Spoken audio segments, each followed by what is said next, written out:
सहारनपुर में परशुराम जन्मोत्सव पर मृगेंद्र त्रिपाठी जी पहुंचे हैं गोरखपुर से, कार्यक्रम में हिस्सा लिया। मैं मंच से सुन रहा था, आपको काफी पीड़ा भी थी ब्राह्मण समाज को लेकर, कई चीजें आपने शेयर की हैं जिस तरह से जो मौजूदा राजनीति चल रही है या फिर जो समाज के अन्य मुद्दे, क्या कहेंगे सर आप एक बार? पीड़ा बिल्कुल नहीं थी, थोड़ा सा कष्ट था। कष्ट इसलिए था क्योंकि ब्राह्मण अपने मूल्यों से, अपने संस्कारों से थोड़ा सा पीछे हट गया है। आज समाज में जो स्थिति हम लोग की है वो केवल इसीलिए है कि शस्त्र और शास्त्र थोड़ा सा हम लोग के पास कमजोर हो गया। जिस दिन ब्राह्मण अपने स्वरूप में वापस आ जाएगा, कोई पीड़ा नहीं, कोई कष्ट नहीं, भारत को वापस परम वैभव मिलेगा। 27 का इलेक्शन नजदीक है, तो इस बार कुछ क्या ब्राह्मण समाज ने कुछ सोचा हुआ है क्या, कुछ विषय? और तो चुनाव के टाइम मालूम पड़ेगा। मगेंद्र जी, कहीं ब्राह्मण कहीं जगह नहीं, सबसे युवा ब्राह्मण देश के साथ है। ब्राह्मण ने ये सोचा है, ब्राह्मण देश के साथ ही है। कई चीजें अभी कई विवादित चीजें हुई थी ब्राह्मणों को लेकर, उसके बाद काफी आक्रोश हो गया था ब्राह्मणों के अंदर। बहुत निंदनीय है वो, कड़ी निंदा करता हूँ मैं उसकी, और मैंने सोशल मीडिया पे और तमाम कार्यक्रमों के माध्यम से उसका विरोध भी किया था।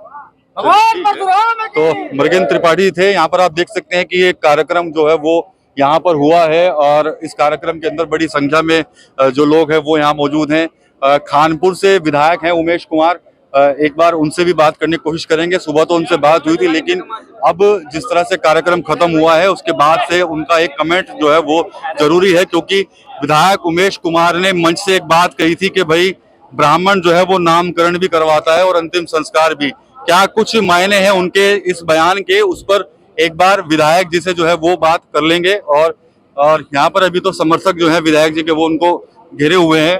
मैं मंच से आपका सुन रहा था, नामकरण भी करवाएगा ब्राह्मण और अंतिम संस्कार भी। तो गलत क्या कहा?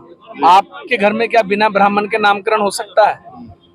क्या आपका अंतिम संस्कार जो आप कराते हैं शमशान में, वो क्या ब्राह्मण के बिना हो सकता है? तो भाई ब्राह्मण पूजनीय है, सभी के लिए पूजनीय है, सर्व समाज के लिए है।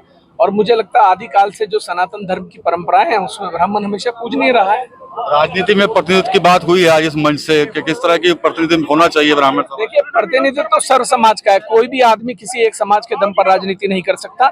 सर्व समाज के माध्यम से ही राजनीति होती है। मैं ब्राह्मण हूँ, लेकिन मेरी खानपुर विधानसभा 36 बिरादरी की है, सर्व धर्म की है, मुसलमान भी हैं, 36 बिरादरी के लोग हैं। तो आपको अपने समाज का सम्मान और स्वाभिमान बचा कर रखना है और सर्व समाज का प्रतिनिधित्व करना है। ये एक कुशल राजनेता की पहचान है और उसे करना चाहिए।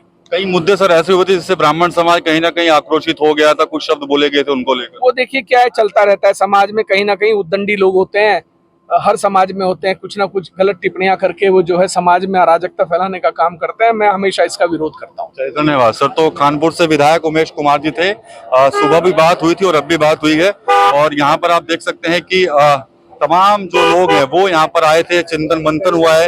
लेकिन एक बड़ी बात यह है कि यहाँ पर बातचीत जो है वो सामाजिक मुद्दों पर भी हुई है। साथ ही साथ ब्राह्मण समाज ने 2027 के जो चुनाव होने हैं उसमें अपने प्रतिनिधित्व की जो है वो बड़ी मांग जो है वो सहारनपुर में आज परशुराम जन्मोत्सव का जो कार्यक्रम था उसके मंच से की है। तमाम नेता यहाँ पर जुटे थे, कई लोगों ने यहाँ पर अपनी स्पीच दी है। संबोधन में कहीं ना कहीं ब्राह्मण समाज एक बड़ी भागीदारी की मांग करता हुआ नजर आ रहा है। टीवी9 यूपी के लिए सहारनपुर से विकास कपिल। दादी के हाथों का जादू और खुशबू से महकता घर, माँ की मुस्कुराहट और खाने की सुगंध, MDH गरम मसाला, क्योंकि हर रिश्ता है स्वाद से जुड़ा।